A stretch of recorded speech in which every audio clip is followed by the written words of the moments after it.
میں تو یہاں پہ جو ہے وہ پاکستان کے اندر کرکٹ کے امیج کو بہتر بنانے کے لیے اپنے پارلیمنٹیرینز کو ساتھ لے کے علی حیدر گیلانی صاحب ہمارے اپوزیشن لیڈر ہیں ان کو ساتھ لے کے ہم یہاں پہ اس وقت پریکٹس کر رہے ہیں.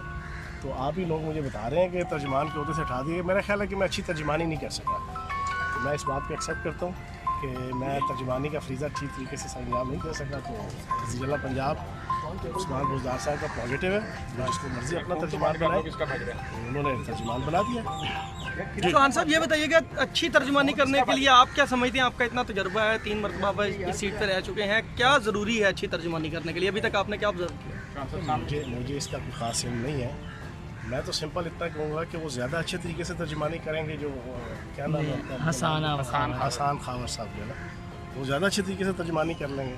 تو بلایا گیا, میں نہیں اچھے طریقے سے کر سکا. مجھے چوہان صاحب یہ بتائیے گا کہ اگر آپ کو 3 دفعہ پہلے موقع دیا گیا ہے, اگر آپ کو چوتھی دفعہ بھی موقع ملتا ہے تو کیا چوتھی دفعہ اگر پھر کچھ دن بعد اگر یہ کپتان اپنی ٹیم میں تبدیلی کرتا ہے تو پھر آپ یہ ذمہ داری قبول کریں گے؟ دیکھیں, بات یہ ہے, میں وزیر اعظم پاکستان عمران خان صاحب کی ٹیم کا حصہ ہوں 14 سال سے, اور نہ میں پہلی دفعہ اپنی کوئی لابنگ کی وجہ سے وزیر اطلاعات بنا, نہ دوسری دفعہ میں کوئی اپنی لابنگ کی وجہ سے بنا, نہ تیسری دفعہ اب کی بار میں نے کوئی اپنی لابنگ کی وجہ سے بنا. مجھے جب بھی ذمہ داری لگائی گئی, میں پی ٹی آئی کا اور عمران خان صاحب کا پابند ہوں, اور وہ چوتھی دفعہ بھی لگائیں گے, چوتھی دفعہ کر لیں گے.